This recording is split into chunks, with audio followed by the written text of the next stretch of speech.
Yanfo Health College. Is that not so? One of the schools they say in Nkwantabisa produce a very, very, very enormous. Na omo ye ejuma panso edeboa health service no. 28th, right? Then na ekoso. Momo yen komano pay. From 28th to 1st July, we'll be having our Women's Week celebration as we usually do annually. And then this year, our theme. Okay. Mamembra na fe Justin me say microphone ama em say menya signal say on no e from pa ti people want to hear you ama for person mo say okasa anopay enso so e ho people want to hear Justin say anopay okasa ti Justin SRC Women's Commissioner ana enije himanso Constance so e wo ha anopay me mami din tete so Justin afa yen taking again. Okay, enti send na Abia no ye celebration Women's Week celebration. And then this year and so I said Drew Honum, and we'll be starting from the 28th of this month to 1st of July. Enti sana your program is here. And then your theme that's women empowerment through solidarity and intersectionality. Team na anu edin pa. Eden na mo pese mo achieve through this team. Okay. Per our team ne die ye pese ye empower our women, and it shouldn't be the case it should be just one person, but and then not looking at the fact that Abia nipa no wan go school and I say but it should be unifying something. As a yenina ye kan ho abom na ye empower women no, not only in our school but outside our school too. Oh, okay. And then there's a more ama wana betime dru mu catchment area bia. Okay. And sa Adea mo ye how long every dabeng 28th nkwa na mo wie. Okay. Enti esha say 28th no aye nyam watch na Wednesday edikosi Saturday. Aye 1st of July. Okay. I feel my remember bit my breakdown of activities from 28th to the 1st. So on Wednesday, Wednesday which we all know is a bear holiday. So our first activity for the day bear cleanup exercise. Okay. Will be on our campus at 5 a.m. and then followed by our opening ceremony, which will be at 9 a.m. or assembly hall. We have some dignitaries coming around here to help us with this empowerment issue na here talking about. And then after this, we'll have our seminar, which will be in the afternoon. Seminar is sponsored by Akye ne Ebony Condom. Okay. Yes, this is to create awareness on the use of condoms instead of emergency contraceptive pills. It's has come to our notice say emergency pills is really on abuse instead of using the condoms. So we want to partner with Ebony Condoms. They will create this awareness, and also theme here creating awareness on the use of condoms over the use of emergency contraceptive pills. Okay. And then on Friday evening after lectures, your indoor games for your ladies. Your bear amp, musical chairs, a whole lot of activities. Yes. And on Saturday, which will climax our activities, your health walk near Nathan also NMTC4 and okay. Yes. And after also we'll have our games, and also ladies will be playing alongside your basketball, volley, a whole lot, and a cooking competition as well. And in the evening, your bell cocktail party. Yes, and also a party for all. Will be a gentleman, will be a kahombi. So that will be the last event for program.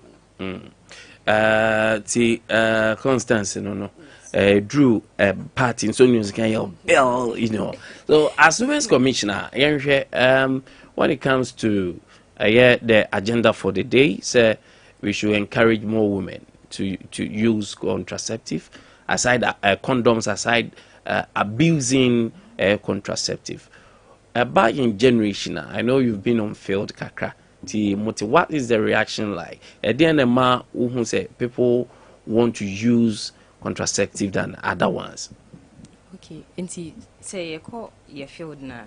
Mostly yɛmfa ne sɛ yɛkɔ ANC any reproductive health hɔ no a wotumi sɛ some youth amoba around, especially the teens no 16, 15, 17, and then they will come and omuba omu feel shy. Okay. Inti omu bie omanu akacho say bia omu ba be we no. Sometimes I na ha drink kakra. Inti say obeko pharmacy say bia okwakoto condom. Na we use die ene adenti na on siniki na omba health center ho ene oba ene die yen hye dem bisa no questions a ene bia no ambihia obi a onim no. Yes, inti say ye depo no pe a ye bewo no. Say pills na opea ye ne beto so enti ama ye hu se eno so no it's on abuse and ebi mo so use but they don't go as senior chom so onye nti when say at the end of the day no nipa na ni beba no so no onye but no onim and no obete keep pills no all right but prevent you from getting STIs because when you suni yes okay enti so ever prevent you from getting STIs okay. Condom in the safe one and no ever prevent you from pregnancy and then from STIs at the same time. Okay. Intina per se promote and no rather than the pills no. Okay. Condom need to enough for more because me can say maybe me could to be me who me head me to vitamin C by force. I feel me. So people like entertainment. Now anytime your perception be so once you entertain now yeah the entertainment not was but they say purchasing of these things will be difficult then I only say yeah a beboa na a photo ben so na the bema one only interest in using the condoms. Okay, so in the first place, use of condoms it's not bad. It's not a bad perception. I don't know why it should be difficult for Bisa or pharmacy to condom. It's good for use. In that idea, use, so now you feel shy of it. And no, you're bad. So to condom or pharmacy, and I say go to the health facility near my condoms to use. And I would like to clarify this. We should clear this perception that also be used to these emergency pills, condoms now. You see the person to be a bad person, but it's for our own health, like a very good CB use. Okay. And if the person has made a decision, say I want to use the right sex life, allow the person. Okay. Don't try to maybe trying to being like you're being, should I say, yes, you're being like you're criticizing the person, yes, which is really no good. And yes, you ever see as we are creating the awareness, you will share out free condoms during your seminar. Oh, okay. Anybody that will be there, be free of charge. My idea. There's no need for us to have this bad perception about the use of condoms. For our own good sake, let's try and use these contraceptives. But remember, Justine, I don't think that. Why do you think women should be empowered? Women are they not empowered already? Yes. For the advocacy on women empowerment, me name say Asha Dada and Asha Siache. Just 8 March nidi International Women's Day. Yeah. Yes, and nini na about women empowerment. But say you back down to our local level now. What you say mayo no empowerment no form. Yeah. Enti nipa no oko school kra na say unso wabon a. Ni obeya ni say okay, ene Adena Okostu no hu so onya dia. Onya dia. Ne ebebe chia ni se ubehu ne na se nipa no ayede wa fefu. And it shouldn't be so. Se nipa no ko school na se na dini mo forma. Se school no kwa no ntimi nto aso a. E wasi etimi bua nipa no. Se bi ejuma na so besia. Yes. Anything na se ye technical institutes no. Ye aban na ayede ahyemu kenan. Se ne be ya ye beboa sankofo no ewo those sites. Enti eni kwan se ba se nipa no timisi ade enko na ye be empower no but se nipa no so ni ye fa ni se ba no book mu na se onya ade a e wo se sankofo nyina ye den ye empower mu enti empowerment no eni kwan se ye on one side e wo se ye ka ye nyina ye boom e ma ni nyina ye de obi aba on board then we empower all of us na nye se book for nko a but wona owo ade pamu etirebo ensa no nyuma nyina ye ka nyina boom na ye empower so Okay. Question maybe some million, but my main second stance answer. All of you are in student leadership and student one way or the other, student politics. Then I won't say challenge a more especially say or per leadership or various institutions, either campus or even the outside world. Yeah. Yes. So, when it comes to women in leadership now, I would say in one point in India, we the ladies ourselves are the enemies of ourselves. Oba senior boss or per se or taking up this risk, no buy into this leadership. No. Sometimes we the ladies ourselves, yet here training aka, or body or beje power, obey say, obey say.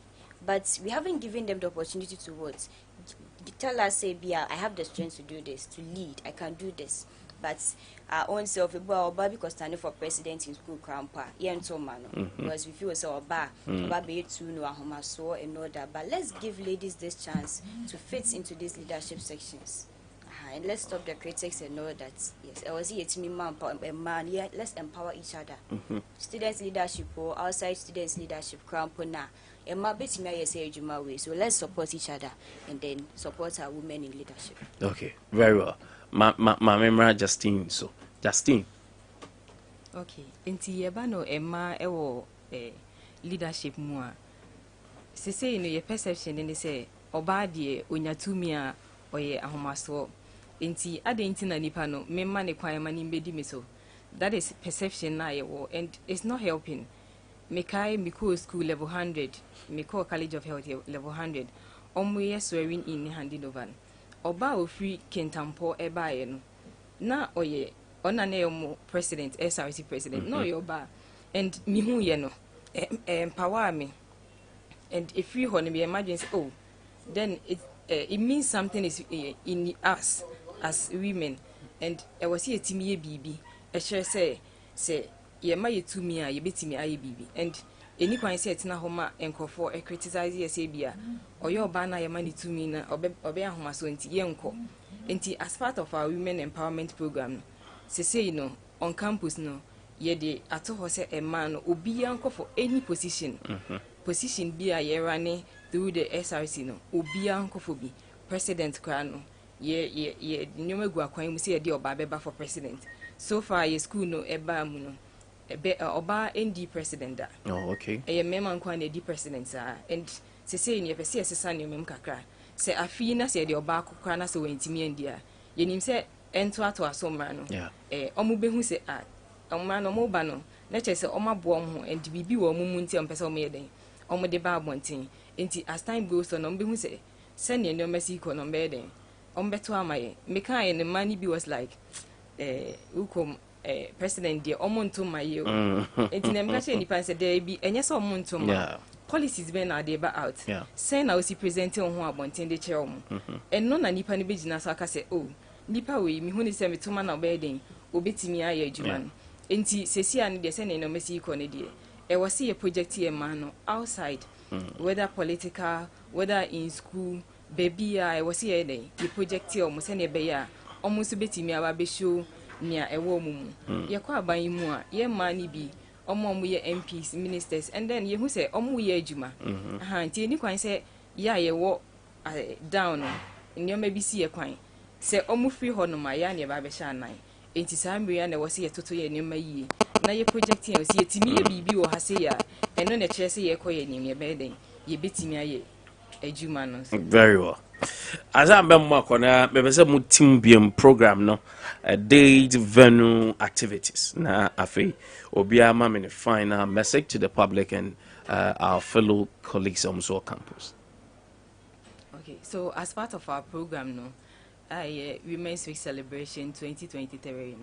No, theme for the program is empowering women through solidarity and intersectionality, and as part of our program outline, no, Wednesday and Yebeshasi, Nyame Adomochina, and 5 a.m. Yebe clean up exercise ewe your campus. Na 9 a.m. Ye opening ceremony. And after your opening ceremony, no, area 1:30 ye seminar. Ye promoted the use of condoms rather than the contraceptive pills no emergency ones no and Adea chia Thursday no ye be a movie night with side attraction popcorn and then sobolo na de chia Friday na numere and also before a numere program no ye be call Yamfo Technical Institute na yakwa akoma health education ho and then it will be on the same team na ye use on your campus ye promote the use of condoms rather than the emergency contraceptive na numere no on your campus no ya indoor games I know ye be bottle flipping cards ye mema ni nyina ka ho enti snookers ye bebo snookers ye bebo table tennis enyom bia ye bebo ampe tag of war then ne Saturday na ye climax no anopa ye ne tanaso NMTC for ye be ko health work na ye bedru na ye de agro ahyehye so ye ne omuma na ye bebo football ebi bebo volley ebi mo bebo ampe yes na emema no so abobi and time football na ekoso na cooking competition and so e won side e wo field na so honma and na numere ye be climax no ye be ye bell cocktail party enti sana ye program outline e city okay Constance asembe na kencha to okay see asma mo nyina ne say everyone is invited to our Women's Week celebration 2023 day. If baby or Phoebe, you can join us for this celebration. And then all I can say for now is, ladies, we got this. Let's support each other. Let's give each other the morale in everything that we are supposed to do. Let's promote gender equality here. Every woman has the right to do everything that a man can do as well. So we are all invited to this event. Okay, thank you. Say Women Commissioner. Okay, thank you so much for coming. I don't pay Yadamasi Bibre. When say what the executives in ATM Timoso Mochia Munina Anope. Hopefully, say you have a very successful event. Thank you once again for coming to Sompa. Yebesha near Dinkomo. All right, Mami, any Komo Eric and 9 Century Mapa. Anope correspondent my from the central region. Yenra Asin North na Yentie and Sebakosa. Eric Anope ma chain. Now bomb to say me feed in this original grounds and casa bombing come what day na cost one pay. Me da Nkwantabisa anope de oni abema manda cry can say mfra o machine ntene abatu ehu empopoye e sha pe bobo ya na ochu dem nsan ba ntino ama nyankata ma we asin north be na ochu ba kunya ninki mutum ko be bia hanum na yawa ya se ne be to ko bia de be sun ta on media Sompa Sompa TV de be sun yefo ino hanum na anope ade amehye apobonase e de Abia church there I know every day Abia church electoral area I know assembly na honum no Adea presiding officer no honum George amegashi oni di nkomo ebo mfemu say honum no na oha enya homachi asa 4 no 9 ahomachi na nkofo asori a omohwe ababeto omaba nti omo a isifo no mo ba eba be shi omo nyama be se no numu ho ana omo piye bibi a me mo ifia ene omo ebo omo hwe enya ba so ye mo maba so ye maame a oda no o fiti man chema sanso ana asin not electoral officer ye maame Christabel okan ye mo oni ni mpin kwa ba so ye plan say Nkwantabisa anope asa very 5 na baby a be bia ata 5:30 ebi a be bia e wa sin not hanom ifi omonyo ma na bibia babalo box o ma hye bibia na bibia tu ono mo non so clean ana abato no shafi a ekoso ntino asundie de bibia wa hanom bo he nkofo a police personnel de o ma ba hanom a nkomo kakra bi etremu a ohwemu a ahobambo fo no every polling center bia no ahobambo fo no makoma kudu 15 ana yede omo me assign omo to a particular polling center edu ana ewo honom on ground no edu ana wo na emu no 5 no standby enti no mentim no ase bia ba na ese enum no aba be kan ho a me kata asundie nsem de wo hanom sɛ na me na meka mebɔ mehyɛ aprɔbɔ no ase ɛwɔ asɛmdweku mekɔ asɛmdweku Methodist Park a ɛhɔnom no polling center ɛwɔ hɔnom yɛ maako mmiɛnsa Methodist Park AB ana ne yɛkeka ho a ɛnei no mahwɛ ɛde aprɔbɔ no aba bɛpie mu ɛwɔ asɛm kuhyia ahanom ana kuhyia mahene ɔbɛso no aba ahanom nso ana yɛade a AECC chancellor yɛ papa nso ɛbɛhɛ na ɔno nso aba bɛso no aba wɔ hanom nti ɛnei no yɛhwɛ yɛwɔ hanom a yɛbɔ mpɛmpɛ wɔ hanom na yɛba hanom na nya nkɛntɛ Nkwantabisa dodo a ɔmo sika no deɛ ɛnamu paa tiketua no namu a nya nkɛntɛ akora ɔmo gye nso gye nti ɛne ahanom no na ahanom no akɔyɛ ɔsoma manyɛkuo MPP no ahanom akɔyɛ mu Stonewood na ɔhwɛ sɛ ne nyɔma si kɔ no a strategy a ɛde ma so to fam no ma se kyerɛ mu a ahanom no ɔmo pɛ sɛ ahanom vote no cancel yɛka ne sɛ ada places no cancel bɛyɛ 6 polling centers no omo vote ntina ma ahanom mpempo wɔ hanom pa anopi mini bi nkɔmɔ bɛyɛ sima bɛyɛ numi a ntɛmu ana IGP yɛwura ekupu dampare etu ne tuo 3 hanom ọba bẹ bọ mpẹmpẹ wọ hanom a wahwẹ a ọne ne mmeranteɛ no akɔnɔ ɔbaa hanom no wɔanya sima mmienu mpo ana ɔgye obi motorbike nti tumi sɛ ahokeka polisi ahokeka no ɛwɔ hanom na mmarima yɛkenti na wɔn a ɔmo wɔ hanom ɔmo bɛyɛ obi no da ɔmo mu bi ɛsɛ apolisifoɔ no sɛ ɔmo yɛ national security na ɔmo ka hɛn ha ɛna obi yɛn nso ne nan ɛnti bea a yɛto aba no ɔmo nyinaa ɔmo bɔ mpɛmpɛ wɔ hɔnom na ɔmo hwɛ yɛ a ɔmo asan so efi ɔmo hyɛn a ɔmo de kɔ na kuhyia hanom a mpempem wɔ no ɛyɛ ade a electoral areas na electoral centers no ɛyɛ maako ɛnan yɛ kuhyia DC primary ɛyɛ hɔnom no yɛhwɛ ne mu sɛ ɛyɛ etu ahene ne esi ahene foɔ maako 402 ɛna ba bɛto aba nanso ɛna ɛyɛ kuhyia DC JSS hɔnom yɛhwɛ ne mu ɛsɛ dodo ɔmo bɛto aba no 854 ana ba beto aba kushia Methodist primary nso yewe ni nipa 524 ba beto aba na kushia Methodist primary hono nso no yewe se nipa 493 nso ebe no nso eti aba beto maba mpempe de bia kama yewe esa fiye eni bibia betumi akoso wonu se Nkwantabisa abatu bia no mentene ho ase allegations ekokoso esanta no pa ba na ana yade a ebirim tia na so ese bibisi ana ekoso ayete no bom pempe ehwe kokohwe na ese Nkwantabisa no kwe pa anya wi ohwe be bia ya housing kokonu ya omowa na yehwe na yesosi omo 200 ka oso obra me antu me na me antu ti na pebije yo ha no ma anya ije kwa Nkwantabisa yesi ejuma pa asebo Eric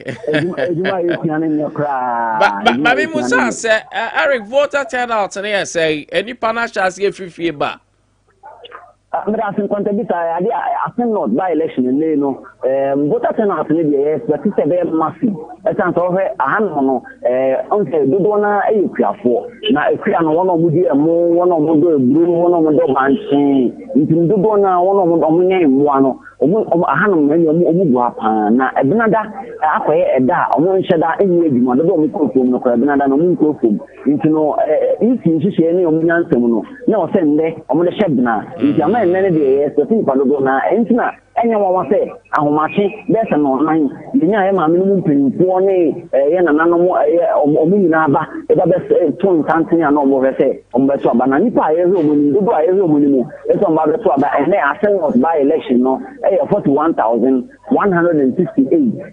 41,168 if you are to me na be tinya so me to polling stations and polling centers na kuma 99 and almost be tinya no ma beso maba nti ye hwe ni mu abato no ehya 9 no so se na me kan no ana abato no ehya ọmatu bi a yebo mpempe ahwe na nyoma bi a konte wa mante ne de ọma ba mante ntinti na wa mpempe ha no aya na ọmo ha den o abato mu no ọmo wa ne mu no ahomabofo no wa ha no mo ọmo be na ne ọmo bi a be ha adwene be ntina na ba no ọmo be na photocopy ntene ye ka no ọmo puti ọmo on check na bi a be ka man tin kwante mte wa na ye hye etifo ne arefo ebo se ne ye beto fom bi an tawa mi bi ase na danda ye no na ya de amon wose ne na sene papa mo ani adwuma pa Erica na bibia si a besan aba onchen na update bia wo de amaye wadaroma Martin Nkwantabisa okay timinua Eric anan eye ensentweni matter one media anopai otese ono so etwa mfonyini ewo eye central region Terawan media eye Sompa Sunyani Sompa Kumase Sompa Nkransa ene eye Terawan TV ewo Nkran sansona Sompa TV ade your platforms ahodo ni nyina ye nyina kabom ni eye Terawan na anope otwa free eye the central region and so every ascend north koma ekoso eho edema o chawe ni mo anope machi nana kwa me do so na pom te say ma pom ye na vim no osoro ene decide enti me hu se o vim no osoro me am hu de dia we was na se me enu ntimi eni first me enu ntimi ni first ma ka se ba aquarium nim de me kan se asumasi are enti wan are papa no papa be ware wan are utumra so so ye poster o ye poster ken sisi ka che koso but I've seen say yes what bottom obogutina awame but I've seen say ya can say we MPP befa info analytics for the by almost say as a timer or move free on sisike tria no koso na sa influence ne koso a befa but it also depends on the number of people or mere tenors on baba beto abano voters dodoa ebetime pia ba beto abana no so timi decide of course yes can I demand it can we says can the money that scabi a ganeska scabi obi ani ska scabi a ganeska ah me say me nye chi me say a ganeska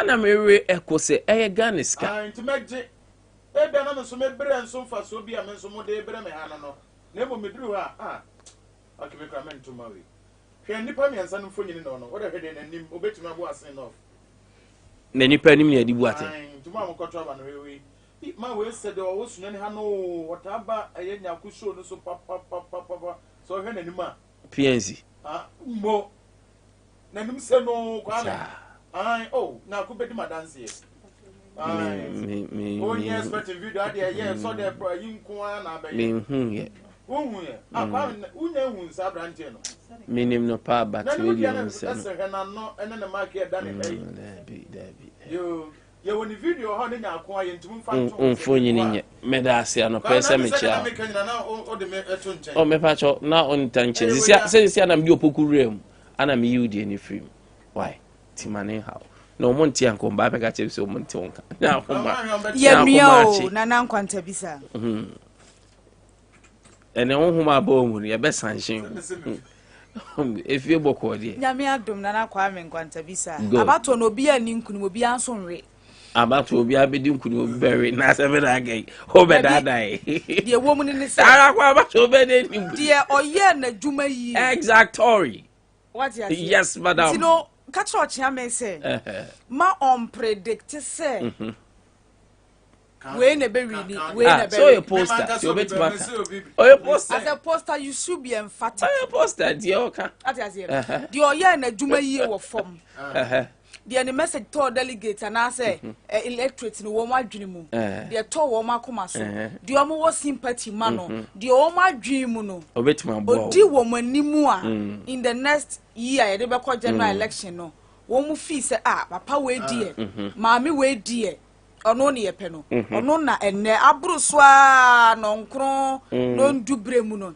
na results aba bontin say wadi nkunim nya the poster bia aka na dey so right nya ho ase me na ke on the right say okay we kwa de beka bia oni na nan makasa o microphone off na mbi okasa oni na nan makasa da nan se di obawi didi edi ru ala be wa me dia na fe bia mamia me dia no no me say obi bewe ono so obi bedi nkunim anya no ano no enkunim ne we enye the same to obi ane ne die siketia no but kwamia no pay mani age said the niema esiti wasen of about one person so especially say na me tie ye nua Erica nan videos a wo de aba ye hwe wo Facebook no dia dance ye say asumdwe be ye adwuma asumdwe betumi aye adwuma Adea ba ko a efe wo mu eye say though the two political parties MPP ni NDC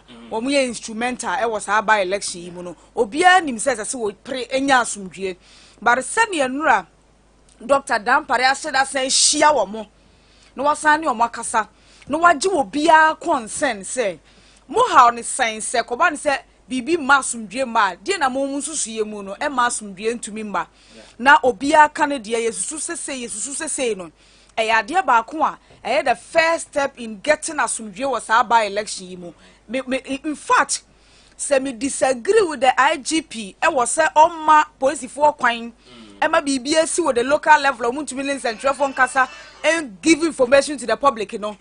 On this one alone, many aje ho me bonabason. Say ye kwa battle na the players involved, no, the leadership ye share wo ni wo kasa say ya. Na ye first step say ye pese ye ma asumdue ba. Eno achi no, onu ankasa akwa grounds. Onu ankasa akwa sin of hobby. Ya woni nanenam.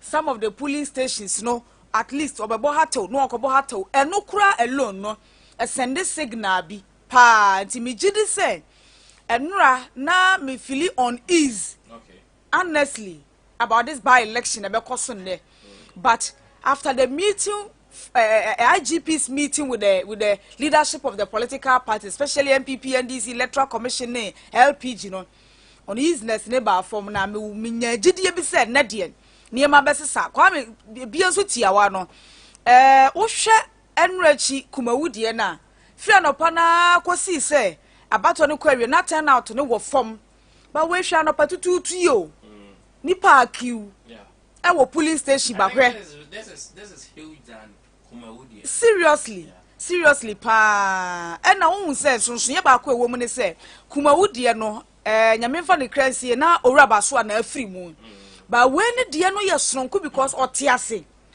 ena ya atwe na se wo court so ahuno eti se obi be wini a eti am catch us sympathy so be take center stage won pa eti asin of the so ya bam but I say opoku mache yes son kwame now pom to say awrade aye na fam de good akasa Ghana mpanifo binum badwene ni mu na kurono atimi atompon de asa your central region yegina se north kwame abano moto no nra na dwo so there sound sense them na can am say ya fam okwa nwumra no akoka na electoral commission we moto ye o moto no nra na dwo o ma wie ana we do we ni ye no kwame do de we ni ye no difference ni 100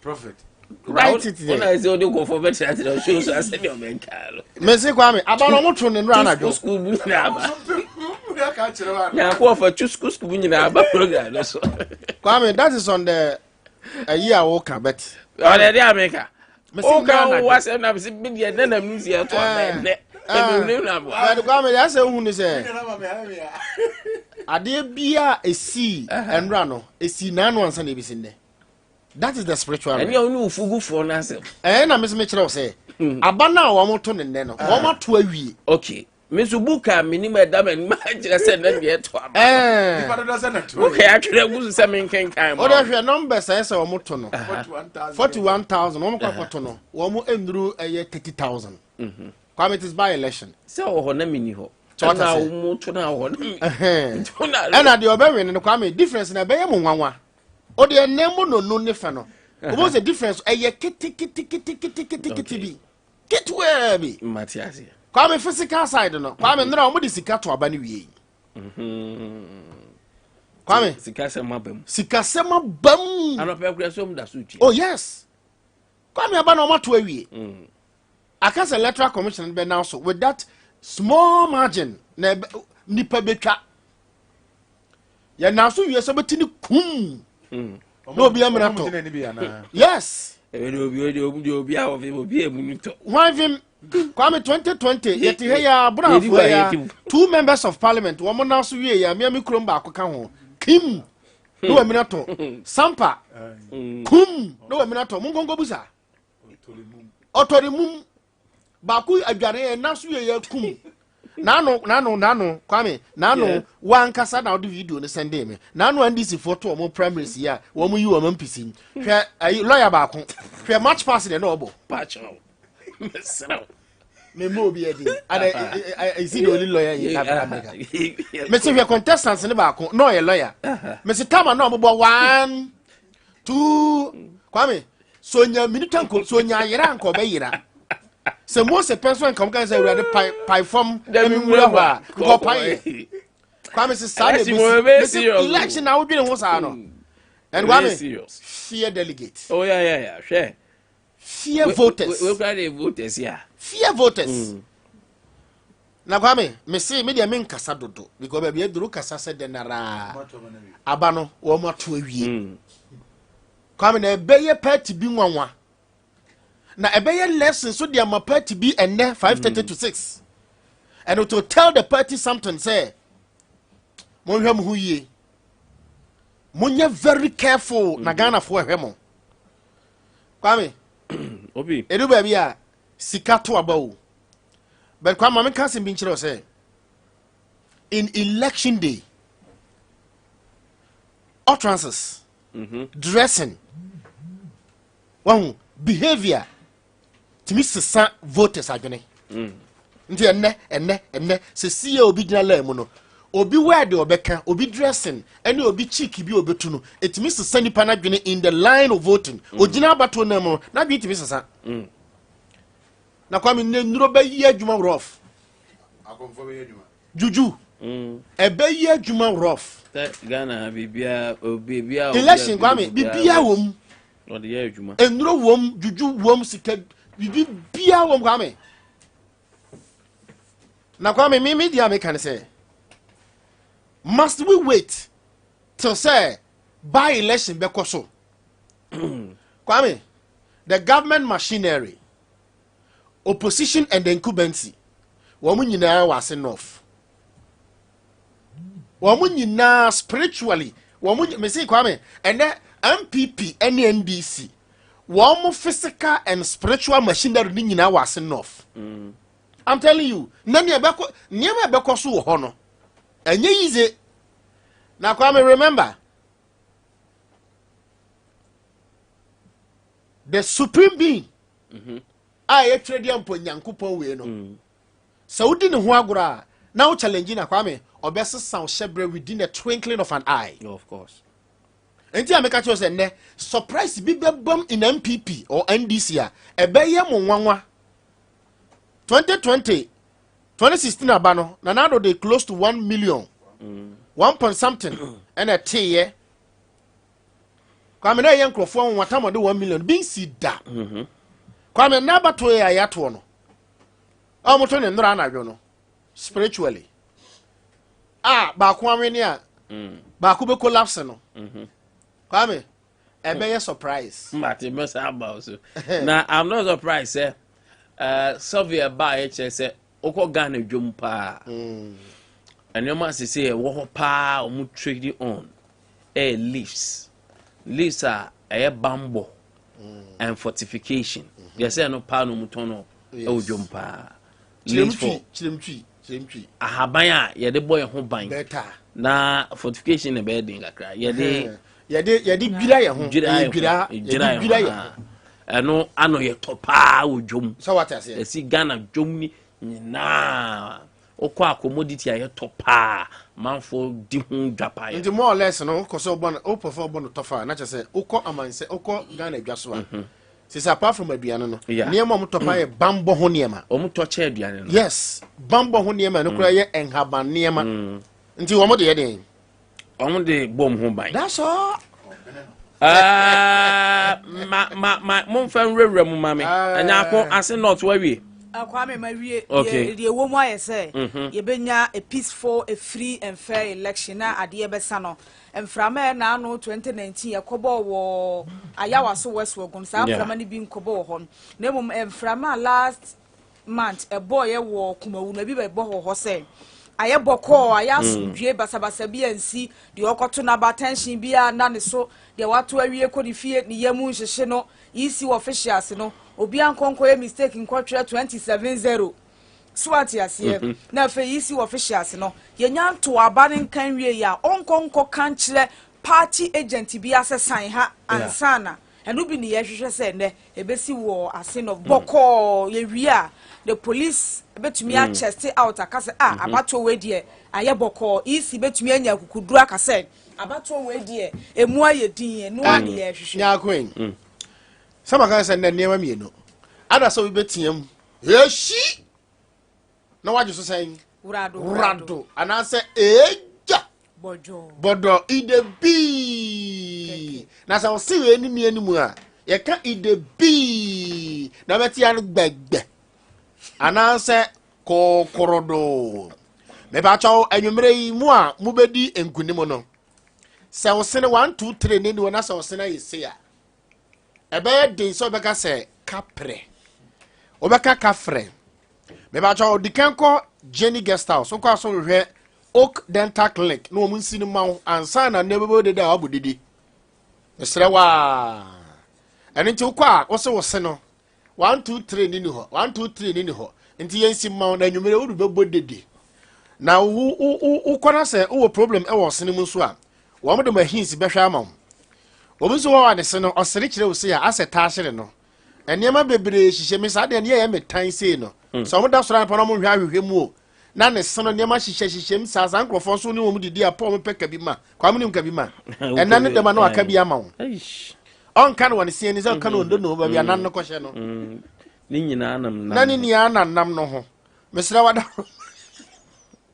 kwana ye yi usini mu emfa ma wo eye Oak Dental Clinic adaroma me ba cho esin osere a ende ye friend sin no sere Oak Dental Clinic se frɛ no wo fie kro betimi aba be hwa ma 020 166 0218 ya ko ye twitwi yesi wie saa ye nya dan ye nzizi ko Iceback restaurant na kodidi na didi yi nya aduane bia na edi aduane de wudi a didi wo me no wasanya nutrient papa ewom banku fufuo emutuo fried rice jollof rice vegetable rice ebi ewo Iceback restaurant Sunyani Odumase kwane so gudi akiri hope ya ko gina peska ma wo ma be ko eye Iceback na scan e omoje eye zipay so bi mane usika wa manone no de tumma wan twan ma de enche mane mono wotwe ansa na wakọ bank felisa form so FID card bra tena se kakra da bi atwam eno one zipay ba bia wo gina bia ko zipay agent bia eben won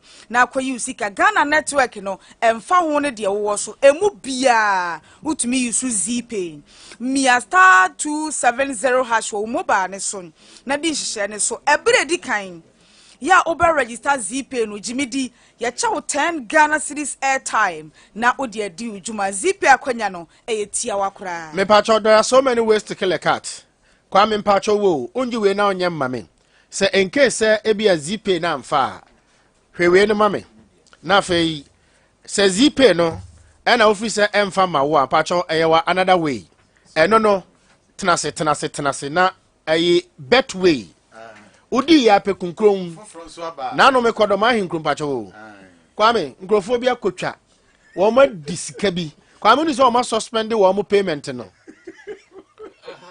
wo ma di kunkrom na me se atwede office atwede e wo do ma hin kuro na me ka tell me say mutwa no wen na ohwe yi ni sister na me say waa se we betway ka beto phone so nka beto phone so kunkron na fe na be ko hu na wa mo ye promotion bi easy and then betway a scratch and win promo that's all come down way as say June bosumi here no ne da na to so dunk na to ma kopim July bosumi ne da to so dia 30th July or see we no chese 100 million Ghana cedis come na betimi awini etu mpacho betway scratch and win promo me pacho wo twa na so ko ha no scratch de wasu bia no wo dia de wasu bia wo dia na me komo mu kire me mu ne mu ne den no ene ne nua vieta na san so de ho abo jackpot no kwamna ne me asasika be guboto se den no a amfa so titi ye ya e body ye minus 1+1 sanke ko scratch ya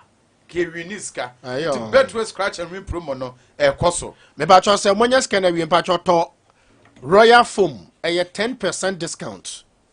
Adeba ko so hye no so ne se oda so anu pa na me kon ye me ya na madam me kon so bua aho kire o mattress na nkasa na che na o pillow no ache pillow de nka ache na wani ya sesa o pillow o mattress ye na ma ne nhome o da mattress no hu se atom na o gina obe 5 minutes na ahome ya ba enye royal foam enye papa o bo se na madam konso boa o da o konso kan se wawu wan na foam papa so mesre o kona yente so ba bia obeto no eye millions no be se eye aduasa ne akiri edunum ne akiri no o bo se yate so 10% royal foam e de amawo o da so a umu usisi wajonko onfi waposo enye wo ya na ya ma pillow so free se koda ye frɛ no eye dadwene nti eye sumuye dadwene royal foam se foam nyina mattress nyina hene no me ba chawo wo ye rest assured wo number ni frɛ na busa se mpa chawo bo no ye sen na pillow no dodo ye sen na mpa chawo mo wo hefa 020 227100 nyako yada na wanya mattress na wie no de na wo dwene ba bia wo de beto no wada ho na wonya ba bi e de to a ansa na watumi ada entu de beto dan na dan no hwese de wosiesiesie mu ni mo ene ma menkamfo eye Anatabo Ventures emfamma na pe water closet papa na fasim na wanya empa no na wanya water closet papa betumi agya ho no ama ho atumi atɔwo water closet no wo mo de S shape and a P shape aba uja ona ya nya de atwa wani a obehunu wo eye efom ho ti ya na wahye no enso ade ba ko ese wo hye no enso ene sem water closet no wo mo de A10 A12 A13 complete ni bi de aba na complete ni ti na hye no enso ba bi wo ha kwa wo mo eton no 1002 1003 uko Anatabo Ventures wa complete ni kakraka na esi ho a yemma so no unlifted one no WC no kutu na esi wo ni nyina no 900 850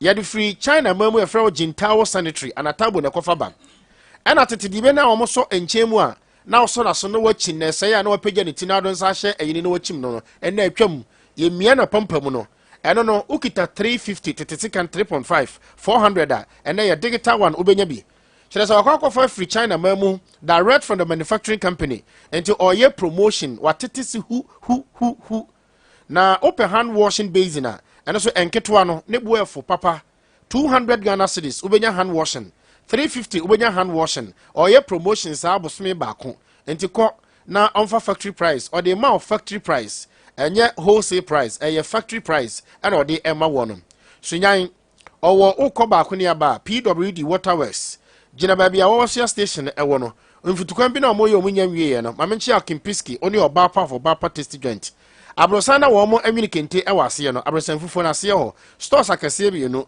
Anatabo Ventures ebosoro ho a uru ha o se na napoku piesie se WC na eye complete no enduru 1000 Ghana cedis mpacho o de me ba behwe ukono mo se eboro 1000 a be ka kire me se minya alvet ne ye isan se maditro mi nitro so da 05532888616 05532888616 nyako afedie kwan ne dam ma menkamfo Mr. Kill mfama na dam ho ayede hwa adro we ye be ma woda no wada oyire etwe be na wonso wupia kompacho na akopem dan na hefa na obefa biu wahimpi wapim eti no Mr. Kill nanya atenka wompam ma duane nsore na atumi a download niema e de free ho no mo so ati line ase na bema ni gina ne naso no Adea ba kwa ye nyare wa ma mema ne pa ye friend prostate ya de osimanya prostate enlargement eti obegu nsu ya na adane amane obegina ho achimwa kafra watin num hunchun capsules Kulu Ghana Limited for hunchun capsules no ugu nsuo na woti ya wom ugu nsuo a edi be de wo hansa na nsuo na ba na nya bedru nsoso de a asamara nko ena araba bazin tablet de ye maade obae be meye ne ho yie no boa wo hu o no wie no ogina go prama ne so na wo shuti na wantumi ansomu anya goalkeeper papa araba bazin tablet ye fitikomu hawo ewohura wodie ni mu na ma obanya atenka wompam bowre ba bi eton aduro na eji wodie mpacho friend 0244 275 429 0244 275 429 nyako afei watimi abo pyros awie no oyefunu ya na chasa anyensan aba anyensan ba pe wo a ema problem bi ya nhaw obu ho na se omma pyro na se onyem sa na agya na dwendwene na ho na behwe akora na madwuma ya dabi Bellaland Learning Center se watimi abo pyro Mr. Kiwada Roma no anyensan ba pe wo pe ensuro emfere enwene adwuma no ho too much Sakurandi for sumi mi ensape. Say wonim the place no nim now your friend Groovies. Obeda so hwe KFC. Wọ́n bia school bi ho e de ma nkwala ntotofe we from Bellaland Learning Center. Ya gi free bosome miensa e kom fie miensa. Nti ye wọ́n ye na outdoor play. Outdoor play ni kire sem. E bia na oba na fe na osua nante. Wọ́n ma atete wọ́n ewo ho be kire nante eduru tata na fe artistic play. Eno no oba kire so omusi ye nkoda si nante didi kasa developmental play eye wọ́n ebetimi edi alphabet ne numbers ne colors no se nkoda di agrom. Na ya twa ma memfo nyini na omde agu wonti no enema ekoso a na ne nche okay na kire se akora no esua pepepe tie Bellaland Learning Center ho no wo mo ewo eye the place na e frɛ ho Groovies nachi ne nchen rather ne nchen brofo ye adjacent anase adjacent enti edo uduru eye Groovies anase uduru eye KFC a busa se enkwala suku no mate no fefefe no enfa na ewo efe pa the place Groovies ni KFC ni ne nchen ho pe ododu ho busa se enkwala suku na wo mo gi free bosome miensa e konfie miensa no wo mo wo hefa obi a be kire wo so fi free pre na eba e ba cho wo nsa nifa wo free eye sunyanso na ekofie pre Groovies no ewo wo nsa benkum busa se the place ne nchen ho pe e na Bellaland Learning Center ewo mesra wo pese wo school fees na ne boefo o metimi aka acha wo telephone so 0241 282533 nyako Pacho je phone now they are free. Okay. Etiko Franco Trading Enterprise manager Jake, good morning. Na no penya min shiraw. So one for Franco ama Sunyani na komo de 6 aye 9 mobile phone papa de headquarters ni mu de iPhone, Samsung, Tecno, Itel na uyi mobile phone na smart ones ne to nchen a ye wo bayire wo ho banchi wo ho body wo ho de atia ne se de key pass no obi an se de ofre ne de obi se me yam no obi se me plantain no pacha wo ko Franco a ope menke kura obenya bi na uba Franco Trading Enterprise enya mobile phone ko an ye ton ho akade nyina wo ho ene ye wo laptops ne television ne printers nso wo bluetooth devices ahodo no ebi ewo Franco Trading Enterprise me pacho utru Sunyani a ko gina ba bia ye manhene ne statue ni si wo Cocoa House runabout wo no hwewani mu straight said ye wo kwatro ni kwambisa da afo ne fa na kwatro ni no na wo de umuvu a sma ba akopɛ Franco nie wani mu straight any o daddy animhwe me pacho freyen wo 0246 422 338 0246 422 338 information centers no edoso wo mabie mu ko anti safo ni nyina ya chiacha mo sahwi dwaboso akati so debiso afi nyamiama brofu edu mikurom di aba Evans Information Center eskesu number 1 number 2 afi manteware ene kwaware ena afi kurobi ye frɛ ho pini hini mo nyina mo wo kwakunya mabie mu ko ha ena afi kwaberankata Information Center mo nso mabie mu ko ha afi eye Oti Junction ludru ho a Chipo Depot eye ba mra o mabie ni restaurant anu so duru ho a wo mabie mu ko ha a wo mo etie enti woko in him is life Information Center ewo asiri wo so abie mu ko ha German North and South woko eye Ogoro Information Center and Barbering Shop wo so abie mu ko ha aniti o join ya be hunu yen wo fa yen so a obetimi ni akasa na afei sade enya LPM no emfa ma fefe de hwehwem sie no oba so hwe General Manager ABY usi secretary so do bewura ye numbu efo afei tie we yem enkoda na mama kwan aba no mesrem ne binuma bio school bi muso ama sese posade na ewo mu yo wo ho abo sa ni prekato ni te oso ya makwan mesrem akora no mane manchi biscuit obeka fie na no amane akora no edi nkomo ewo nsem sisi so no akora 13 years oso aduanim na odinya ne beye ewo domasua ho mesrem ma obande di basa okwa pe manchi biscuit cracker no bi airtime cracker no na fashion the bagim and manchi ginger biscuit manchi digestive manchi milk crunch manchi milk salt cake and a manchi jam biscuit ne ba chawo Adea egu kan mu nipa mienu nom Adea egu a egu eye bibi mu so no nipa enchenwe hwe na wa manam didi basa biscuit no eye akono enti ne bo anso efo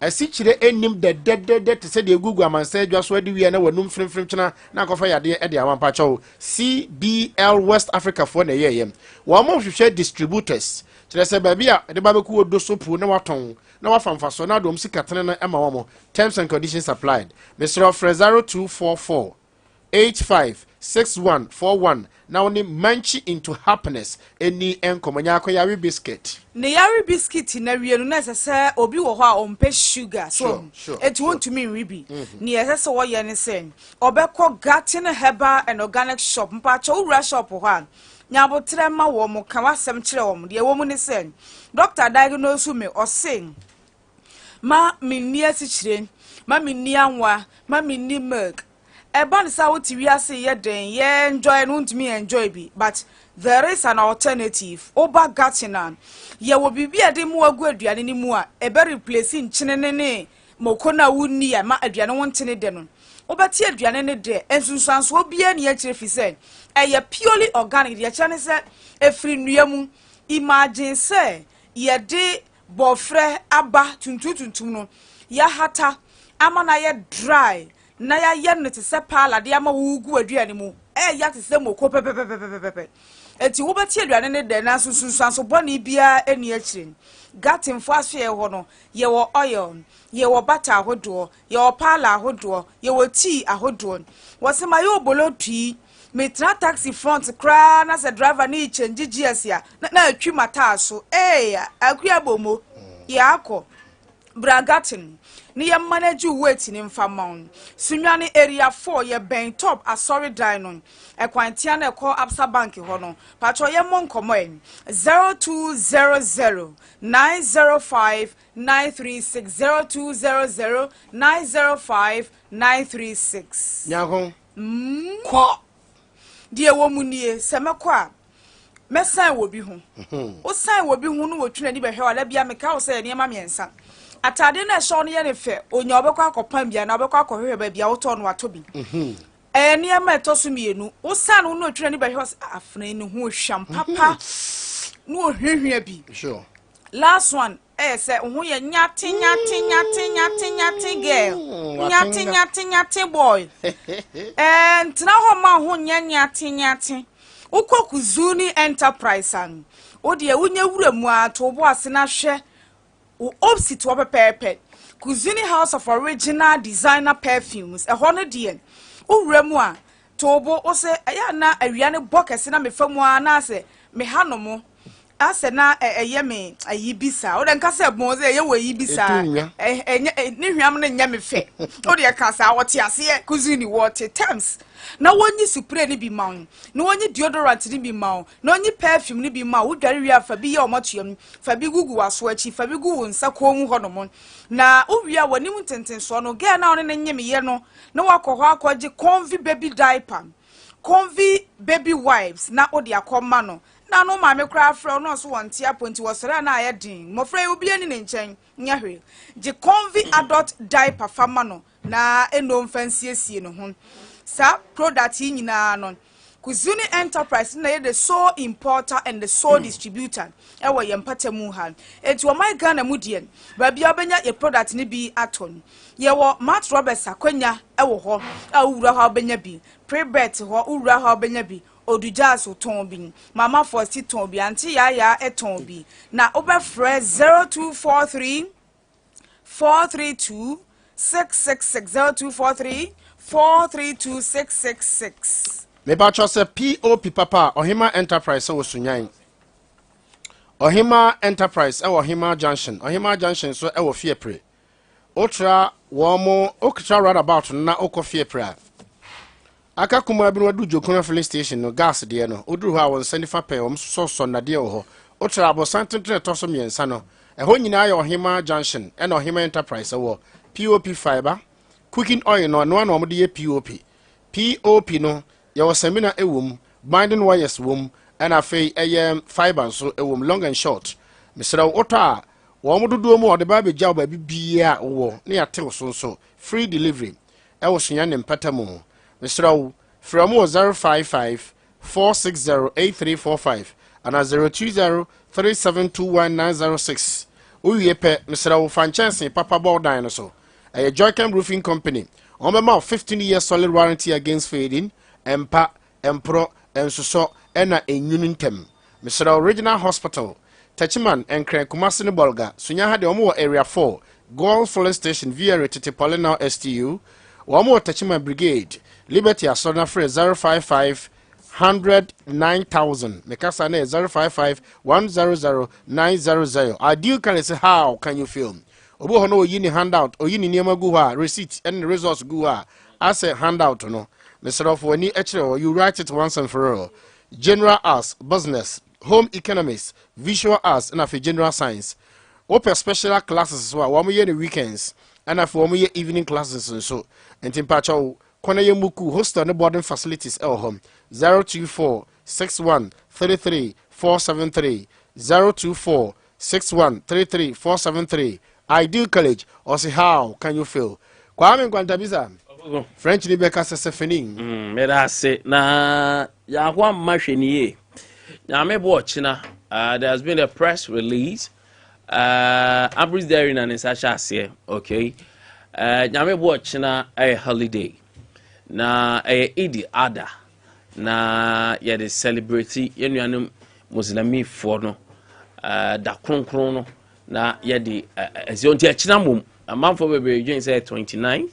Nyame watch na which is 28. Sakwadia representing the New Patriotic Party MPP and pay what ya sans na George Osu Jinamama the National Democratic Congress NDC this morning. Okay, and pay is more of a Asin Central and Komo and the by-election Asin North voters to elect new member of parliament today. Sir Ansona, Inspector General of Police, IGP has passed our text on election. General Chairman General Esiedu Nketia. Like I say, oh yes. So far, elections say I any day. IGP Nguni when massive. So I say release your arms for the MPs in Adea. They have confidence in him. I say not by election. 500 soldiers deployed in addition to police. NDC member of parliament alleges. Okay, so it's all about Asino. Jojo Anope Machi. Yeah, I Obenyo Pomse. Good. Nyasem kitwa. Jojo. Zawadi Anope Machi. Sege. Senior. Yesu cry. Yesu cry. Sa Yo nkwa, yo den. Sɛ ne yɛbɛsɛ nyame sɛ nkwa no ɔmfa bi nka ho na ɔma yɛ ahoɔden so na yɛnim sɛ ɛyɛ ne pɛ a mmerepa bɛba ɛyɛ ne pa mmerepa bɛba. Okay, no pɛ yɛwura ase north kakra na yɛnhwɛ elections na ɛkɔ so no. Jojo, so far from the day of declaration, electoral commission to us also from parliament to electoral commission. Finally, your expectation so far, preparation, then your mark also. Yo, seke, mame fa konye so na menchia NDC amanyoko fo nyina na mafa konye so achia benkrubi ze bofo adwuma na ekoso. Nti ni focus nyina wo stadium no na dressing room na ye no se de be ya ebetimi ayeye ni aboyebo. Nti ye bona baso. Na mafa konye so achia micro number 2 force so mechia mu nyina. Me da say asin of the baby ameka say excuse yeah ena ye hu bida but wona wa hu bida de wonim se de hu ne masifa ana say hu ani je ne o de bia wo mu sifa eti ye ko no ye de ne ma me nsa na egu akon ma me fi say eye ade papa because papa ya ye tutu na basane sera ne mfaze no gina akonu yi ne bone kakraka o ye nyina ne se oso peso oso na manfo asa ne bone kese wa ye nyina no so peso oso na manfo ne bone no nti me be so na manfo ne se ma me kwa ma me nso nya amanfo no ne mu mama nyoko bi se ye makwan e ma me nso ma manfo eno na me mi amanyoko be ne so ma kwan MPP so ma kwan ne nso na manfo di me bawo di ode papa ko to bajo so onye CBP ni MPP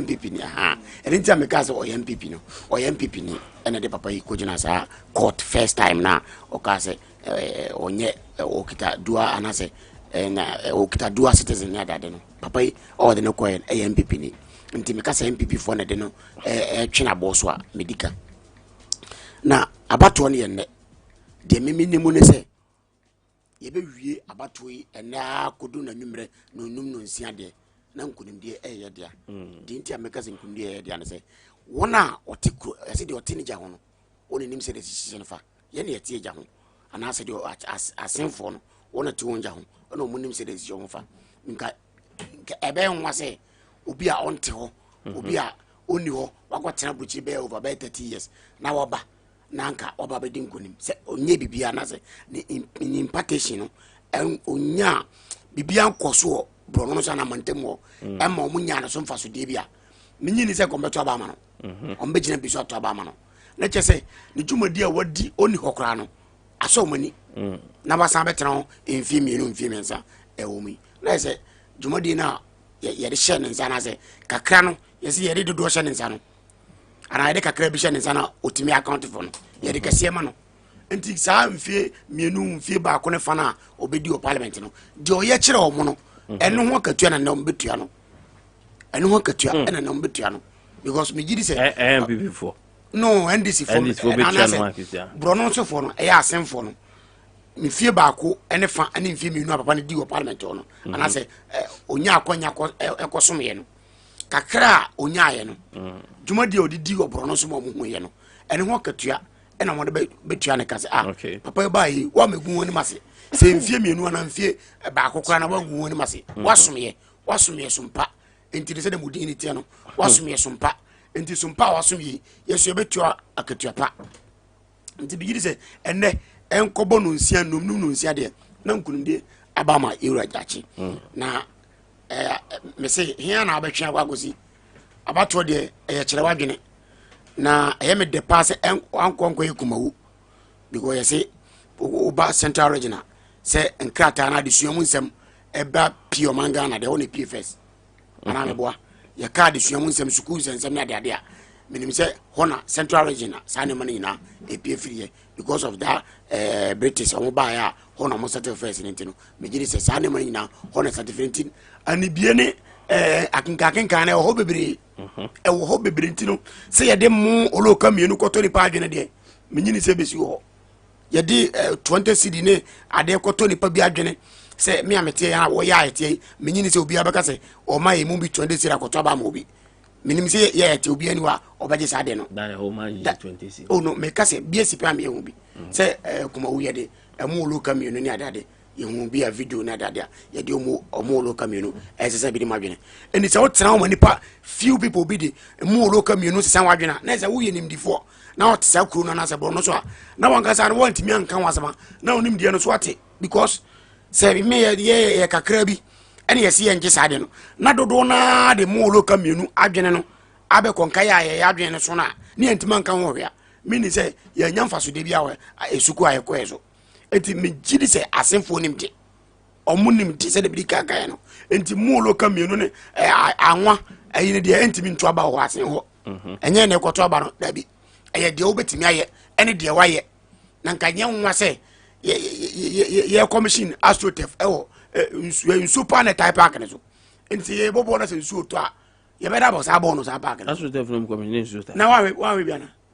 seke when I me da ha me da so baby we me se me o yo nse so ta so na say o ta so se o hwe doctor Baumia na yase a ene na bi de ni side se so to na me se na me kire wi se so to na se ade ne papa un se ye wo drainage system wo sa tef bia ne ye a wo ko so ya connection paka omo oba bi omo de oyina fa ama se so to a entimi nkojina unse pitch na bobo so no uye ni ye pa pitch na se bobo so no ese no wo so kakra bi dan ba bia nsuo fa no eni se nsuo no to a etime tene source for nim ese tene begu sa ade no okwa Accra Sports Stadium o bisa o ba bia stadium ne standard bia unse hono unse ye yi bibia fa ho a se nsuo no to a hona etime so na be fa ba we de nsuo no ta so a utia usho mona so mona ma nso ndi dada mona ho na se ade a ye de jaso ade na eye nyina e Ghana na ye kikire ndi se ye ne de akonwa ato na ye de jaso be ya ade ama nipa bia na nka mesre se babia development nko ye no ka me de me mpa e bo ne se enka ida se MP no me de me nka so obi ngu na enka MP no ka se mra no ho na nka ba election koso na development mra na Ghana na ye pese because am ye hu se ye betima kire man ye na mu mabro ene ba ye ene ye sa se nye sa de a ka minim de ntia se sika ho ye betima da project am ye hu bi na ye twen ama sem bisi ansa na ya koye de a na se ye betima ye ne yenye etika me de me mpa e bo amesere wa ne se enka bibi sa ansisi oba bebre emia me ya development nko so me ka go si ekuru Sunyani bi ka ho enti ka me de ka bibi sa nko so na ye hu e development bi we kura atwahye enye mpa wana ka kire bi na me ka me che wana ka che bible mo bi an ka che na yire se ni nuaba na yire wa ka se ni nuaba entro enye da senye bible nye wu anti obi ngo free US me se asem nsi yo me ka so onwu asem nsi na MPP ba se audio bi mo se oboase obi ozo do mbeko ko so onwu me ka so ndam se asem nsi se ma kan ho ndam se asem nsi ha me ke ko ta se anya wuo nko asem bi nsi na yenye ya adwen se ye ko ba election because nkuro bi o Ghana ha kuro no uwura mu atete apansam amba wo bra se wo ko kuro bi se sa wo ko asen side wo ko mfanse achimoda se wuduru ni odu biase na wo branch akwa achimodana na wo kwan obenam so abekwa kuturu achimodana utim se kuro bi hia ba election kuro bi mu hia ba election enti me de me nka se babi amako anase babi amedi manu ehunko babi amete so me hia mpuntu ho enti se ba election ye ekoso se menye bi wo me mpuntu mu anase menye bi wo me bro no so amane je ho enti e besere se kwasere do no bia akọ ne nkoto Joshua ommo mpaye se ye sere se asem mra MPC bi ho MPC wo kuro bi abompae se asem mra mo na ye nya ba election na mpunto nkoso because mpunto no ye nim se ebetimi aye Ghana na ye betimi aye sika no ho a ebetimi aye ba binum nipa kakra bi ene pese sika no omo tena so ntino ye mpese mpunto no baba na bia yen wo ye samasa da bi abra minnim se by election bad ya ye beje tum se mpunto no mra bedase Jojo. Thank you very much. Sakodi, Mamim Chungra as in North so far. Sege, politics man, ni papa ni papa ni. Ade. Ni mesi maka onje. Ti Jojo tim tena ha ka say. Obom pa isi bibinsi. Na emu no, osi wo die wa discount. But bibinsi. Ade ebetima si a the by elections beba no. Aya I think 95% of it has to do with death. Yeah. In Ghana, we only have, I think, three or four history of a contestation of issue be a buyer man, they declare baby, and any death. I stand to be corrected. Apart from Adamusa Kandi Adams, and now James Jachikwesin. And I think Jomoro woman, but on also the source of Abia. And I think another place. And no phone. I think it will be 3 or 4. I bet 3. I think. When we are talking of say being before there, you cannot say you are only running away because of Sompa platform. No say. Seke enya man kana sakwa nti oka se chiri mu nti no wudwane afiri wu no but that is what you have been wishing for and we are gentleman na we need more personally nti ma politics in shower tare man kasa sa seke yemfa nchia kese pa ma party for na ye na wo nso no apamfo ase se mama ya kwanya se enso emedwa ya num yenyina ye tie Sompa seke me the assembly be free the fact that minu ya kasa o kan bibi say MPP for chemu and what the NDC primary see is any refi na oni grounds Rashid Pelpo yeah ne mo brande ya na oche mo ni anwa makaya is Rashid Pelpo constituency NDC for year a price of oil and rice speculation and more bu ni anwa boy dey I say dey na nkrofo ni bi ntimi ntobi no he had to use rice and oil to have his way because atana a John Mahama cousin Joyce Mokhtari kunu pursue Rashid Pelpo in the constituency.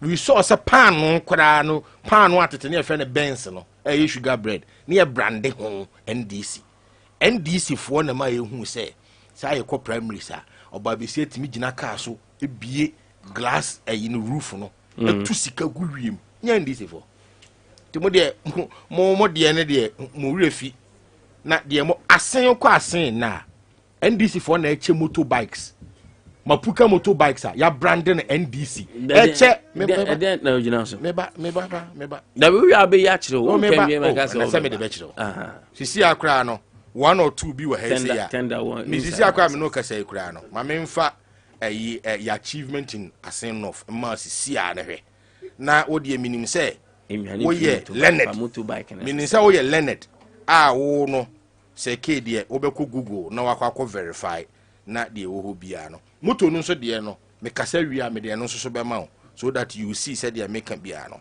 enye bosire mu ka enti ukwa ho no ma ndisi fo che fertilizer che moto buro de friend ye de kafo machine no che farm boots ne sekan any even mapuka motorbikes to that extent omo che enti mo na mo maduru ho no ma mo se Ghana aye dene anti mo si muwu muni die mbedi anopa muni di awia muni di mudi di anwumre no nso gu so a mo sa de twen the next day anwumre nso manya sa ne ma ne che o nti ye ba sharing na me kan tena ha me use propaganda bia na MPP for nko che hwe wa asen north no seat no in 2016 na the seat was for the New Patriotic Party and your core primary score far a candidate and strong e buy and ma asen north for no your supporters ni because to skirt and blouse e ma you lose parliamentary seat no presidential you win overwhelmingly and then ya tena se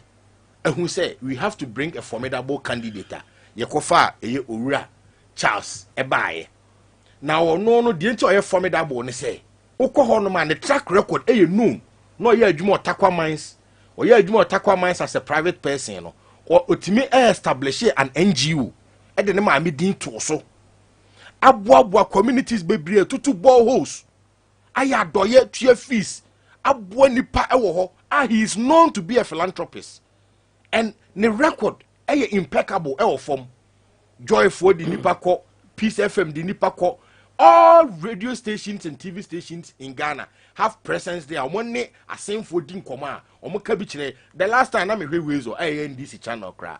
Even the accounts of people nanka NDC for person or more say Omenya Semboni Afa government no no more testify for the New Patriotic Party. Any you chance I would not on our ticket. Enti honom no enya dia problem bia wo hokra chese ye baba be ye honom adwuma no kama now say the issue of asen of se ye beka na ye pese ye ka kire Ghana fo nyina say de bia no eye Adea Ghana for the New Patriotic Party ni say Ghana for no dodo na no e believe in New Patriotic Party but na de omo kan say MPP for mo ko tena radio so TV so achievement no eya montanka ho asem mamunti NDC for propaganda mo kase mo yi ni nyina no a ade beche nti a monka achievements ni bi na me dey assign don person na me ka ho asem me time na me dey be ka ho asem because assign of ho asem na e kan sege okwa assign of there's a construction and commissioning of a 70-meter span steel bridge ayaye e wa assign over the Pra river e o hwidiem kusia federal road no so sa steel bridge no any bridge ketwa sa bridge na ebi da banna no honom no de no omunya bridge ne say ya ye ba ya sa bridge ne so ye guso aye I think say ye mie ya very soon ye be bie sa banna kwa no so steel bridge no the same bridge ne aye wasen now again there's a construction of a two number kg block with auxiliary facilities located in Asimbriku. No na de ya 100%. Ya sanso ya classroom block. No ya abrosan kese pa. Ne kese aka na ya duru NDC block baako. No na ya classroom block ya si wa sign off. Senior Technical School. Ebiem ya sanso ya 23 borehole facilities in various places in Asen North District. yaya construction of a police station in Asin Bediadua a commence April 2021. An astroturf minue ka ho asem se astroturf na wo no woni hwede ma wo mo yes ye bi wo ho no ma wo mo America kra flood timisi ema adan abrosan nyina nsuo timi fa abrosan nyina nti ne se nsuo bi akoto na hu se nsuo akota ba bia eye dan a efom be ho na modi na mayagu ansa na New Patriotic Party be ba mu 2017 na astroturf se wo Ghana ha eye tupe baako ewo East Legon eye ANC more area honom free akwa fie area honom ababi Marcel Desailly Lizzy Sports Complex and no private person there yeah by through this government intervention we have constructed more than 90 astroturfs for communities in Ghana. Until say na astroturf no yeah enye say na no dey ya na ye bi am ya hwe astroturf Ghana for be bredi o mani ehu no under this New Patriotic Party na do danko Akufo-Addo Baomi administration na ehu astroturf for Ghana ya ye bi Asen no Asen North District Breku Asen Breku ni aya astroturf no seke ebiem yes also agenda 111 hospital a ye ka ho asem Asen Breku eno so eguso a ye 100-bed facility eno so wo me dia sande obehu picture no a construction of a 1-number health office in Asen Breku location eno so 100% Asen Breku ho no ma Asen Breku fu ankasa krampo yes also mo boys dormitory e wa Asen North SHS omo new assembly building ye na ya constructed again yes also mo 3-unit block and auxiliary facility located in Asen Dwedema and also so 90% complete. A ground floor of a 1-story 5-unit lockable stories e wa Asen Praso e completed and also so you can verify. This and many other achievements ni aye wa Asen. It is a man focus Asen ho no a by election a by it. All these projects are making one. Some of them started in 2018, some of them in 2019. A be April 2021. There are no new mega projects. Be I just say roads be named Adea and none within Asen. Now no crana and this is for led by John Mahama, former president. Bekachere say all roads in Ghana have been duly constructed. The Akufo-Addo nam no ye compare. Wada? It is almost say akwan nya obabi a afeni yes akwa yi akwan. I don't know what the NDC is trying to tell us. It is seke. O hwe Asen honom na Asen no it's a done deal. Asen no a done deal. Na asem kese ba ko asi ehu ni say Asen honom enra press conference bi ko so ho.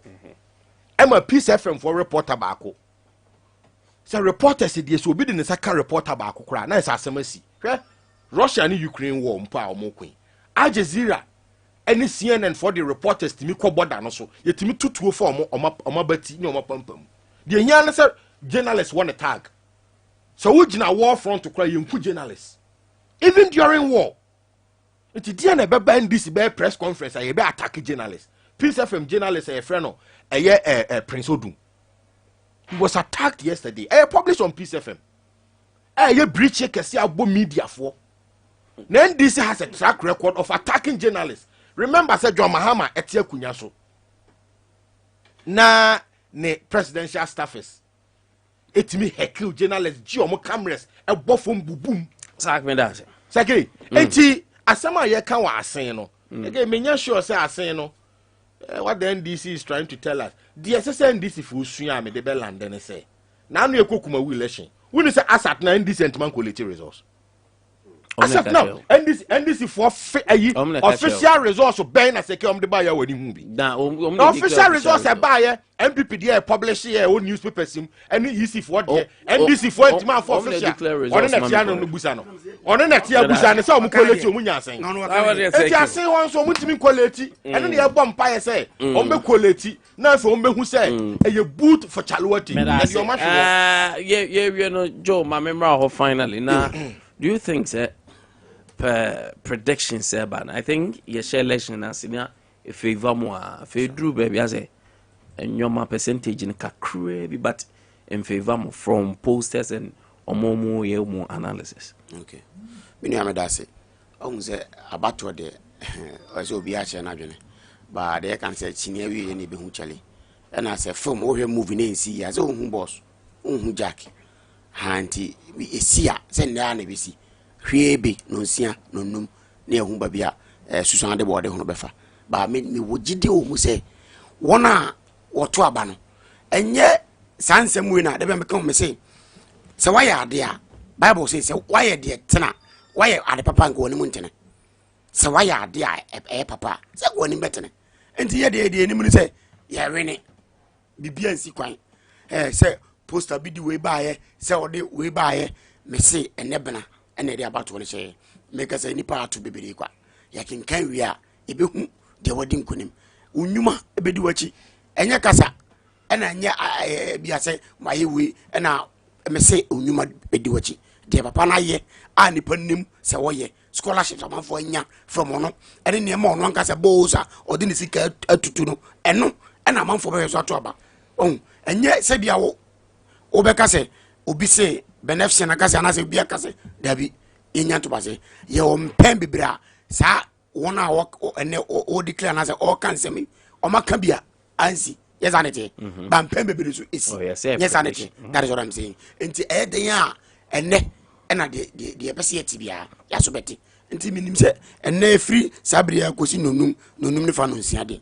na de se yeti bia no yati my look say turn out na for ni better papa che sure because anapai as a be 7 na mehwe mo sister TV station ba ko na we nipa wo line mu a omo beto abana na tumu sa na odin ye me generation kra na yenya sa turn out no ntino megiri se ebe no nsia bebode na nipa aba no na wona odi line no so nsema wo ka no ene kire nipa e koto aba no menim se na man for as a transfer for mo interview bebre ensema mo ka fa nipa bi ho oh ye de ehwe ne se ebe hu an se nipa we ayese nye de be kire to sana na amanfo ka na megiri se nipa you think say allegations say ko say sika cheche ni ade ko so na ebetimi affect mo candidate somehow but mama ka se mi cho unse me be sata me ka se bi say ye ka se civilization na se anibie ba ye my Ghana mu no de ba bi start ye nyina ye nim say central region and start fi ba ye enti no mi gidi se wona wo no wonim de na do would first kana man obeje say ya ti bibiri amanfo ye ni birim so di nkomo o diskana ba ye beje na mum wona ye pese to aba man de ye beto ama no enti mi gidi scan de on beje say de omode ko yi agric minister former agric minister ko we track e di na chief fertilizer de ko ye and no tell say man chewe eye track fertilizer gum na hu ze track na ko odabi esi one organ interview no organ interview and a track ne si wo o wa sen no for we dey mo metima bodi TV3 and show ye nyese me boss obi otie bia and me gasa asem no enya me no mie no nkomodi o eye wona wa wonten no nkomodi o mo no mro but I say Jojo thank you nkomodi enya me no mie nkomodi me so do you also think say sikacha yes here question a bit more affecting my party and then how do you see most of the predictions there but lately a favor my party Seke mama kan se mi catch me hwe elections na ye ko na me ka se mi nua betima ka de ba ko ndisi aye wasen no oba hanom time ade ama no ko ntuma ka a single thing mama fa just 5 seconds man no me 5 seconds 10 for man no kan de ba ko my wasen that's how you can also say NDC buying na seke no na beka seke wu na beka oh seke no na beka seke no na beka mama na 5 seconds na me say mama ka ba ko pa my wasen asimbreku hospital NDC maka na ifa that is it maka seke yes sir seke twade bacho seke hold on seke twade achievement am tena ha me bobo wo asen off as me say achievements am bobo so nyina no atiefo tie people have the right to verify these things I have said and what I am saying is that the NDC has no message there some who can say I am MPP for omo the tax nam ha and na central region hona nim the certificate let me tell you the fact that formal education started from there doesn't mean say honor education started free. I mean, can't someone show. No, so NDC for person mu bu central region for enim tia. Free say, so ko bi ho. obi a oye nimdifo or knowledge okwa no hona wo kwa ka kire ne say wo own deception wo no what double allegiance enti ye declare we seat vacant na ye be call by election na go ka kire o mo say LGBTQ ne pese e pass anything that ye declare seat in vacant are you not insulting their intelligence? It is okay. What Ghanaians have to understand ne say ene ye de ben kogu no I say ye o se munyi we fon tutu pata ye ntutu pata e wa asen no fo no na mpaya me bo ne say NDC atima quality o mo de agye atum say the MPP quality and the EC quality no ene o mo de na epe no ma agye atum say asen no anye ye. But I say thank you very much. 0543 989 0247 989 989. Hello, good morning. Which one am I using? Okay, maybe Jinaso got credit, mommy. Hello, good morning. Correct, Niana. Good, correct. Mammy, Tio, I don't pay.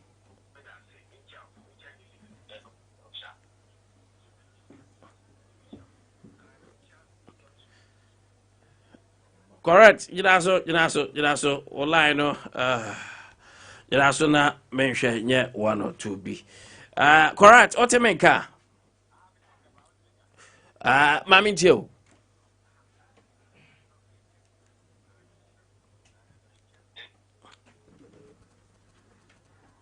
Correct, score.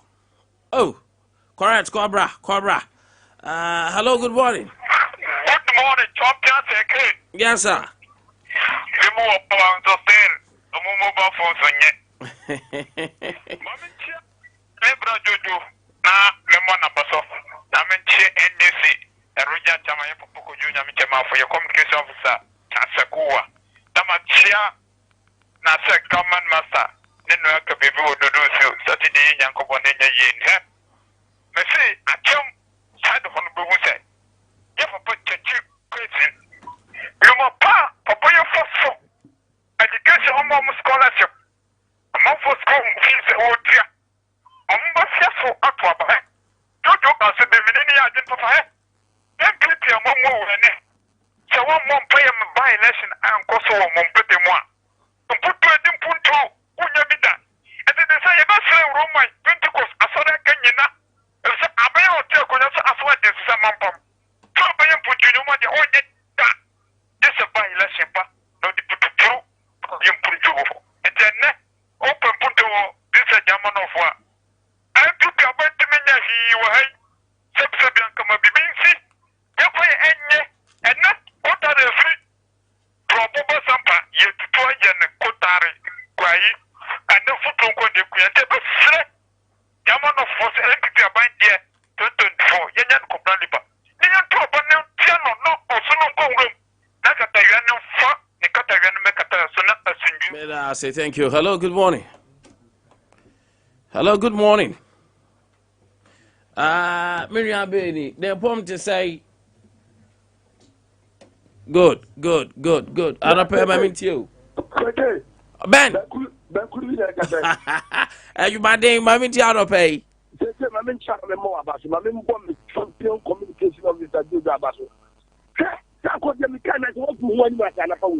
I'm telling you, Sakwaje wagu wani mate. Enti mudia this a by lesson. Na mudika mami agu amutika na manfo. Enti tawe TV. Utie dia koso. Na mu tiketi kakesika unu mtawa ya juma. Ubai tika mo bizo nkoto abamao. Enti tu akawe na Sakwaje nti wani muwase. Sawa ya juma wa.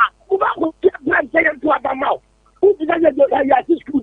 You are still market, you are one, you are still compound, you are still hospital. That's my own. This must come back now. Money must go out, never do you know it. That's my best Musa. I never know what. Now, because like I said, one trouble more. Who's not doing again? Yes, you got dead. I don't work at the cinema. But I say, Ben, hello, good morning. Thank you, sir. Rama, Commander. Rama, I'm pay. I'm in China, organizer the Nkwantabisa analysis here. Now, Mr. Jojo, on our side of barracks, Mr. Madam is la Cantua. Minia, start for the what one man start for the net, and ne usa o kasa obre. Minia Sake, Mampena na na ko gina ho ka se ye o mubusa jasi kwesi se obaye mpidia na waya ma asemman ah na na do nim se obaye mpi na mo de ne kokoto ana na na do no nim ana see and the MPP form Ghana for you now who says you see ya omun kwankwa ya eje omun kwankwa ya apai na na do say jasi kwesi ya so bama na obeko prison anya bia na na do where get as a lawyer, also we are lawyer, after the Ghana for young classmates out Ghana. Oh, yes. Oh, yes. Have a say, inshallah. That to look to Muna better with the banner. And man, and Basun, that's anything when you have Raman, I don't think it's that. Hello, good morning. Sir, may boy Basso say, sound sometimes what reading is in a while, cast it. You see, what is money for that anything? The no Yamina Cremonia would do on the moment. David, your politics in all. David, Mr. Oh, that is okay, but your politics are doing. And some of you can hear already. And yet, maybe a Cremoni, Adea Mitri, I told you. Asama ukatire Nanadu are making it publicly saying Yana Kami. You see, former president, your mama Nakwaka said, Nanadu don't walk up and then have buying. Yes, your communication. And the person who need that to question through. Mr. Sake, then Okuta top Nakwa, Nanadu yin in you. Come on, for me. And then I don't do to another individual. Nanadu Nadija to question court. 2012 Abana, Supreme Court, the former president, the Mama, and I really know what you're white in it. No Supreme Court, you're good. Look at this hypocrisy and cower. Come in, claim you are free and never. Just a question. Make Canada free. Canada by December 26th. Na seke ya for police for ya for SS level. Me certificate me apply for police. Come on site. Me that's it. Hello, good morning. Oh. Good morning. Yes, sir. Yes, sir. Mahusaki. Yes, my boss. Namisa wati. Namisa pa no odi ma pa abo magana mani tu ya magina. Na happy before ya catch me say enye numga ya dibu manyo na se be kaso anoso a won se abafra ku ke dia no e don ranka mafuti e do on se man mi ni an MPP ni na se mo kan pese no ko bi anim o se o wa man fa se anka wanche no ma and o ma ye o asin no o se o di na fa man e pese mamu amubu no nso kwa na mu dibu amamu no nti abi before ye yamu biem the siano ye niate di abi before ye yamu biem that's the case. Better I say opinion unfortunately me for Abia I have some. It's a sensational commander sports journalist of Space Affair. Commander the Mercy Minka. Happy birthday to you, Commander. We are sports journalists. Our Space FM. And your birthday. I love you, bro. I love you. May God bless you. May His countenance shine upon you. May good day merge in this day, even as you celebrate your birthday. It's a glorious birthday. Happy birthday. Happy birthday. From an Aquami also Nkwantabisa. Wait my friend say Akye. I don't pay an apple PSC or Chamini Monia Quabron must see Joshua. Mr. Brown. And Team Nina, thank you so much. This is your show. This is the powerhouse. Adea. I'm sorry. Now, about yourself for that. And I say, oh, Father, I didn't so.